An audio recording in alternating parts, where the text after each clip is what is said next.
Video के अंत में आप जरूर कमेंट करके बताएं कि आपने इन सारे प्रश्नों में से कितने प्रश्नों का आंसर सही किए हैं। तो चलिए बिना देरी के हम वीडियो को स्टार्ट कर लेते हैं। सो देखिए यहाँ पे हमारा पहला नंबर प्रश्न है कि दिए गए आंकड़ों का औसत ज्ञात करें। तो औसत बराबर क्या होता है? तो औसत बराबर होता है कुल योग बटा कुल संख्या।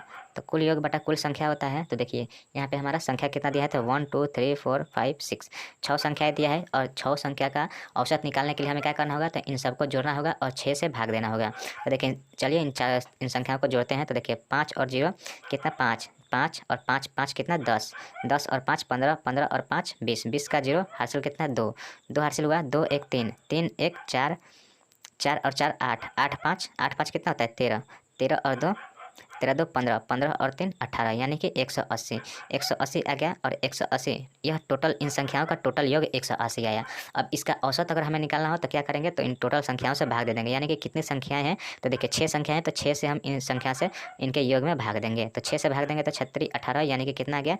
3 और 0 30 30 जो आया यही हमारा औसत हो गया। इन इस जो यह जो क्वेश्चन है इस क्वेश्चन का आंसर क्या हो गया? 30 हो गया। औसत हमें निकालना था, तो औसत निकालने के लिए हमने क्या किया? सभी संख्या को जोड़ दिया और जितनी संख्या है उससे भाग दे दिया। चलिए बढ़ते हैं नेक्स्ट प्रश्न की ओर। तो देखिए यहाँ पे दूसरा नंबर प्रश्न है हमारा कि यदि ए और बी मिलकर किसी कार्य को 20 दिनों में और बी अकेले 25 दिनों में पूरा कर सकता है, तो ए अकेले उस कार्य को कितने दिनों में पूरा कर सकता है? तो देखिए इस क्वेश्चन को, यह जो क्वेश्चन है टाइम एंड वर्क से संबंधित है। इस क्वेश्चन को देखिए कैसे सॉल्व करेंगे। पहले देखिए बोल रहा है कि ए और बी जो मिलकर किसी काम को 20 दिनों में कर रहा है। तो देखिए ए और जो बी है यह मिलकर किसी काम को कितने दिनों में? 20 दिनों में कर रहा है। वहीं पे जो बी बोल रहा है कि बी जो है उस काम को कितने दिनों में? 25 दिन में कर रहा है। देखिए इस तरह से लिखने के बाद हम क्या करेंगे? इसका एलसीएम लेंगे। तो एलसीएम लेने का मतलब क्या हुआ? तो एलसीएम अगर हम लेते हैं तो वो जो टोटल वर्क हो जाता है हमारा। तो यह कितना टाइम में एलसीएम लेंगे? तो टाइम का एलसीएम क्या हो जाएगा? 20 25 का एलसीएम हो जाएगा हमारा 100 और यही जो 100 है यही हमारा टोटल वर्क हो जाएगा। अब देखिए अगर हम टोटल वर्क में टाइम से भाग देते हैं तो क्या आता है? हमारा क्षमता एफिशिएंसी आता है। तो 100 में 20 से भाग दिए तो 20 20 25 100 हमारा क्या? 5 जो है ए और बी दोनों की क्षमता आ गया। अब देखिए बी का क्षमता इस तरह से कैसा आ जाएगा? तो 20 का 100 यानी कि अब देखिए बी का क्षमता 4 हो गया और ए बी दोनों का मिलकर क्षमता कितना है? 5 है। तो यहाँ पे एक ए का क्षमता कितना हो जाएगा? तो ए का क्षमता 1 हो जाएगा। ठीक है। अब देखिए बताना है कि ए जो है अकेले उस कार्य को कितने दिनों में पूरा कर देगा। तो टोटल कार्य कितना है? तो टोटल कार्य हमारा 100 है और ए की क्षमता क्या है? तो ए की क्षमता 1 है। तो क्या करेंगे हम? टोटल काम में ए की क्षमता से भाग देंगे यानी 1 से भाग देंगे। तो 1 से अब हम जब भाग देंगे टोटल वर्क में भाग देंगे तो कितना आएगा? 100 दिन आ जाएगा। यानी कि इस क्वेश्चन का राइट आंसर हो जाएगा 100। 100 दिन जो है 100 दिनों में ए जो है अकेले अगर काम करता है तो इस काम को 100 दिनों में निपटा देगा। ऑप्शन ए इसका राइट आंसर हो जाएगा। चलिए बढ़ते हैं नेक्स्ट प्रश्न की ओर। तो देखिए तीसरा नंबर प्रश्न क्या बोल रहा है कि 15 लड़कियों के धन का औसत जो है 50 है। ठीक है। जब 3 और लड़कियां जुड़ जाती हैं तो औसत जो है बढ़कर 3 बढ़ जाता है। नई 3 लड़कियों के धन का औसत बताना है कि नई जो 3 लड़कियां जुड़ी उनके धन का औसत क्या है। तो देखिए पहले क्या बोल रहा है कि पहले जो है 15 लड़कियों का औसत क्या है? तो 50 है। तो इन सभी लड़कियों का योग निकालना हो तो क्या करेंगे? 15 मल्टीप्लाई 50 कर देंगे। तो 15 मल्टीप्लाई करेंगे 50 के अंदर 15 5 75 750। इन 15 संख्याओं के लड़कियों के धन का योग कितना हो गया? तो 750 हो गया। अब देखिए इसमें तीन लड़कियां और जुड़ रही है जिसके कारण जो है इनके औसत में 3 की वृद्धि हो रही है। यानी कि 15 से कितना संख्या हो जाएगा? 18 हो जाएगा। तो औसत कितना बढ़ रहा है? 3 बढ़ रहा है यानी 50 से 53 हो गया। अब देखिए 18 और 53 में जब मल्टीप्लाई कीजिएगा तो कितना आ रहा है? तो 954 आ रहा है। अब देखिए हम यह जो है हमारा यह 750 और 954 यह जो है हमारा योग निकला। बताना है कि जो नई 3 लड़कियां जुटी उनका औसत बताना है। तो देखिए 18 में से हम क्या करेंगे? 15 को घटा देंगे यानी कि 954 से 750 को हम घटाएंगे तो कितना आएगा? 200 हमारा 204 आ जाएगा। तो 204 जो है यह हमारा जो 3 लड़कियां जुड़ी थी उन तीनों लड़कियों का योग था। तो इसका औसत निकालने के लिए क्या करेंगे? तो इसमें हम 3 से भाग दे देंगे। तो 3 से हम भाग देंगे तो कितना? 3 6 18 और 3 8 24 यही हमारा 68 दिन यही 68 रुपया यही हमारा राइट आंसर हो जाएगा। तो देखिए यहाँ पे ऑप्शन ए में थोड़ा सा मिसप्रिंट हो गया है। यहाँ पे क्या होगा? यहाँ पे केवल 68 होगा। 68 हमारा राइट आंसर हो जाएगा। ऑप्शन नंबर ए इसका राइट आंसर हो सकता है। चलिए बढ़ते हैं नेक्स्ट प्रश्न की ओर। तो देखिए यहाँ पे अगला प्रश्न क्या है? तो अगला प्रश्न है हमारा कि यदि एक राशि 20 वर्षों में 7 गुनी हो जाती है तो साधारण ब्याज की दर ज्ञात कीजिए। तो देखिए जब भी आपको साधारण ब्याज में गुना गुनी का जो सवाल पूछे तो क्या कीजिएगा? तो इसके लिए एक फार्मूला होता है, सूत्र आता है कि गुनी गुनी माइनस 1 बटा 100। ठीक है। और यहाँ पे जो है समय दर या समय होता है। ठीक है। सॉरी यहाँ पे क्या होगा? यहाँ पे गुनी बटा यहाँ पे दर होता है। गुनी बटा दर या समय मल्टीप्लाई 100। ठीक है। इस तरह से क्योंकि परसेंट निकालना है तो परसेंट निकालने के लिए क्या आएगा? 100 से गुना करते हैं, ना कि भाग देते हैं।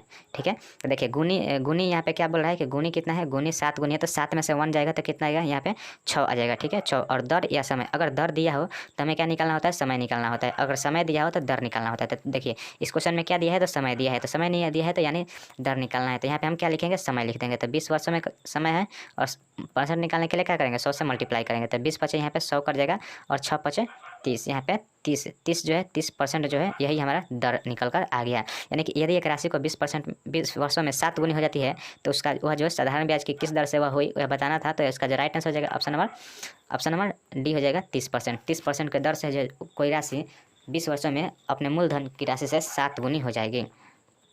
चलिए तो बढ़ते हैं नेक्स्ट प्रश्न की ओर। तो देखिए 5 नंबर प्रश्न क्या बोल रहा है कि 5 नंबर प्रश्न में है कि वाट का 15% 94.5 है। तो वह संख्या बतानी है कि किस संख्या का 15% 94.5 है। तो देखिए मान लीजिए एक संख्या का 15% क्या है, 15% का मतलब 15/100 कितना है, 94 अगर दशमलव हटाते हैं तो दशमलव हटाने के लिए क्या करते हैं, 10 से भाग देते हैं।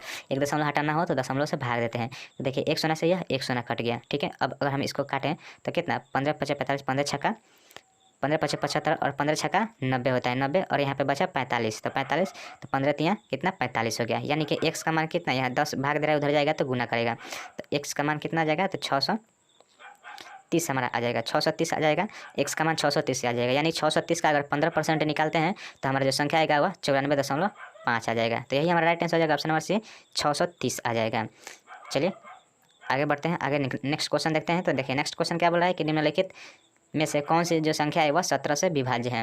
तो देखिए विभाज्यता के नियम में अभाज्य संख्या के जो विभाज्यता का नियम कोई नहीं होता है, उसके लिए आप कोई भी फार्मूला कोई भी ट्रिक नहीं दिया गया है बुक में। तो देखिए जो भी अभाज्य संख्या दिया हो तो उसके लिए अगर किसी संख्या में भाग देना हो तो डायरेक्ट आपको भाग देना ही पड़ता है। तो मान लीजिए हम यहाँ पे हम संख्या कितना, संख्या ऑप्शन नंबर ए को लेते हैं। तो ऑप्शन नंबर ए है हमारा 1887 और 1887 में हम देखते हैं 17 से भाग करते हैं कट रहा है कि नहीं। तो देखिए 17 का यहाँ पे क्या आ जाएगा, 17 हो जाएगा, एक बचा यहाँ पे 18 आ जाएगा, यहाँ पे 18 आएगा, पुनः 1 से भाग देंगे तो यहाँ पे क्या आएगा, पुनः 17 आएगा, पुनः यहाँ पे 1 आएगा और यहाँ पे 7 आएगा, पुनः एक बार में जो है यह 17 से पूरी कट जाएगा। यानी कि जो यह या लास्ट में शेष क्या बचा है, 0 बच रहा है। यानी कि 0 बच रहा है, यह जो संख्या जो है 1887 यह जो संख्या है 17 से विभाज्य हो रहा है। तो यही हमारा राइट आंसर जाएगा। बाकी ऑप्शन को देखने की जरूरत नहीं है क्योंकि बाकी जो ऑप्शन होगा वह नहीं कटेगा, एक ही मात्र ऑप्शन है जो 17 से कट सकता है। तो यही हमारा राइट आंसर हो जाएगा। देखिए विभाज्यता के नियम का कोई विभाज्यता के नियम में अभाज्य संख्या से विभाज्यता का कोई नियम नहीं है, कोई फार्मूला नहीं है। इसलिए अगर आपका कभी भी अभाज्य संख्या से भाग देना हो तो आप डायरेक्ट उसमें भाग दे दिया कीजिएगा। चलिए बढ़ते हैं नेक्स्ट प्रश्न की ओर। तो देखिए यहाँ पे हमारा 7 नंबर प्रश्न है कि यदि 18 आदमी एक कार्य को 26 दिनों में पूरा कर सकते हैं तो उसी कार्य को 13 आदमी कितने दिनों में पूरा करेंगे। तो देखिए यह टाइम एंड वर्क का क्वेश्चन है, MDH फार्मूला से संबंधित प्रश्न है। तो देखिए MDH में क्या करते हैं, तो M1 इंटू D1 और बटा W1 होता है equal to M2 into D2 बटा W2 होता है। तो देखिए M1 क्या है, तो 18 आदमी है, तो 18 हो गया और यह जो 18 आदमी मिलकर कितने दिनों में काम कर रहे हैं, तो वह 16 दिनों में 26 सॉरी कितने दिनों में काम कर रहा है, तो यह 26 दिनों में काम कर रहा है। 26 दिनों में काम कर रहा है और काम कितना है, तो एक काम है, एक काम को जो है 18 आदमी 26 दिनों में कर रहे हैं। तो देखिए उसी काम को 13 आदमी कितने दिनों में उस काम को कर देंगे, यानी एक काम को कर देंगे। तो देखिए यहाँ से काटेगा तो 13 दूना का 26 हो गया और 18 दूना का 36, यानी x का मान हमारा कितना आ गया, तो 36 आ गया, 36 दिन आ गया हमारा। यही राइट आंसर हो जाएगा। 36 दिन में जो है वह आदमी 13 जो आदमी है वह 13 आदमी 26 दिनों में उस कार्य को कर सकते हैं जो कार्य को 18 आदमी 26 दिनों में कर रहे हैं। तो इसका जो राइट आंसर क्या हो जाएगा, ऑप्शन नंबर ए 36 दिन। 36 दिन हो गया। तो देखिए इस वीडियो का हम यहीं अंत करते हैं। उम्मीद करते हैं वीडियो आपको अच्छी लगी हो। वीडियो अगर आपको अच्छी लगी हो तो हमारे इस वीडियो को एक लाइक जरूर कीजिएगा और यदि आप हमारे चैनल पर पहली बार आए हैं तो चैनल को सब्सक्राइब जरूर कीजिएगा। इस तरह के वीडियो डेली देखने के लिए हमारे चैनल को सब्सक्राइब कर लें और बेल नोटिफिकेशन को ऑन कर लें। चलिए मिलते हैं नेक्स्ट वीडियो में, तब तक के लिए जय हिंद जय भारत।